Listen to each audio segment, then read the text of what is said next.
समेत 61 नक्सलियों ने सरेंडर किया है।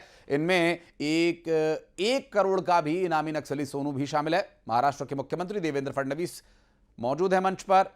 सुरक्षा बल और लगातार एंटी नक्सल ऑपरेशंस का एक अहम अंग यहां पर यह कहा जा सकता है, एक अहम हिस्सा, क्योंकि सशस्त्र नक्सलवाद के खात्मे के लिए बातचीत और समझाने के अलावा एक और तरीका जिसे बिल्कुल अंत में इस्तेमाल किया जाता है। और देखिए, हथियारों को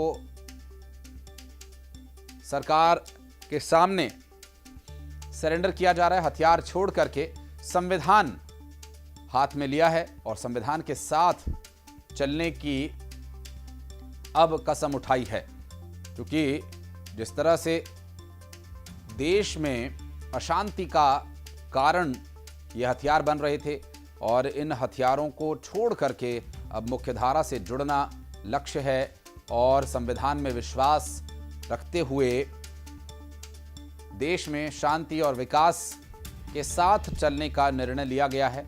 और हथियार सरेंडर करके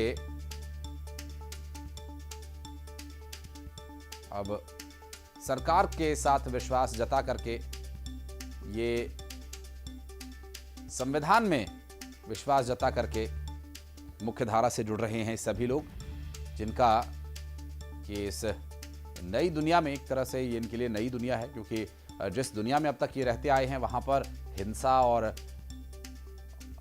संविधान में अविश्वास, सामाजिक समरसता का दूर दूर तक कोई लेना देना नहीं था। लेकिन अब ये प्रेम और सौहार्दपूर्ण तरीके से जीवन जीने की ओर अग्रसर हो रहे हैं और इसके लिए सरकार इनका साथ दे रही है। सरकार की तरफ से इन्हें रिहैब किए जाने के लिए, मुख्यधारा में लौटने के लिए जो भी संभव होगा मदद दी जाएगी और हथियार को पूरी तरह से छोड़ करके शांति की राह पर चलने के लिए ये सभी 61 लोग तैयार हुए हैं और इन्हें खुद मुख्यमंत्री मंच पर सम्मानित कर रहे हैं। एक्सक्लूसिव तस्वीरें इस वक्त हम आपको दिखा रहे हैं। ये 2 तस्वीरें हैं। देखिए, जो एंटी नक्सल ऑपरेशन चलाए जा रहे हैं जिसमें गोलियां चल रही हैं, वो आखिरी रास्ता होता है, उससे पहले। और तस्वीरें आप देखिए, जो 1 करोड़ के इनामी नक्सली ने अब नक्सलवाद का विचार और रास्ता छोड़ दिया है और सोनू अब एक सामान्य नागरिक की तरह जीवन जिएंगे। और यहां हथियार छोड़ने का उन्होंने जो निर्णय लिया, उसका आत्मविश्वास चेहरे पर साफ झलकता हुआ, क्योंकि ये समझ चुके हैं कि हथियार उठाने में लाभ नहीं है।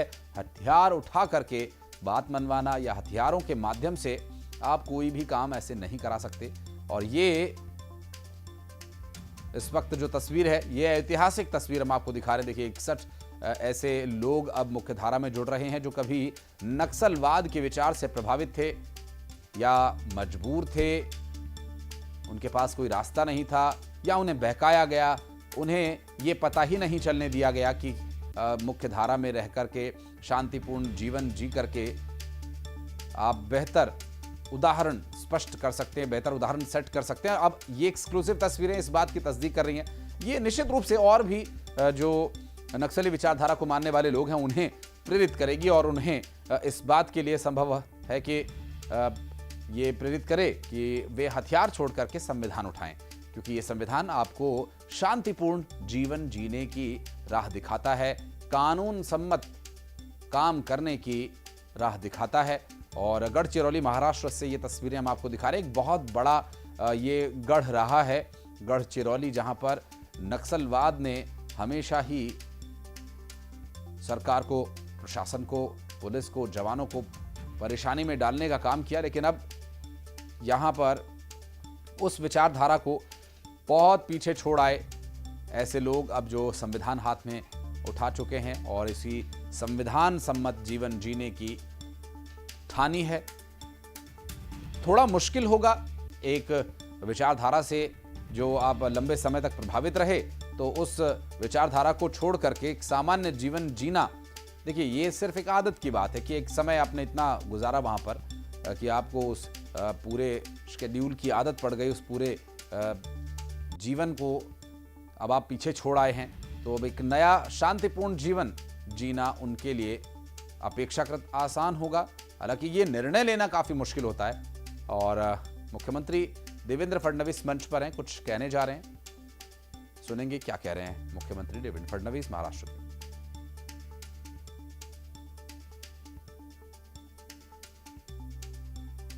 तो अब से कुछ ही देर पहले की तस्वीरें हम आपको दिखा रहे हैं। अब देखिए 6 की जगह अब 3 तस्वीरें माफ कीजिएगा अब आपको दिखा रहे हैं जहां पर 61 ऐसे लोग जो कि पूर्व नक्सली हो गए हैं। पहले कभी वो नक्सलवाद से प्रभावित थे, लेकिन अब उन्होंने मुख्य मार्ग चुना है विकास का। 6 करोड़ का इनामी सोनू भी अब हथियार छोड़ संविधान उठा चुका है और हथियारों का जो पूरा जखीरा बरामद हुआ था, जो हथियार सरेंडर किए गए, उनके साथ साथ ये सभी हथियार सरकार के सामने रख दिए गए हैं।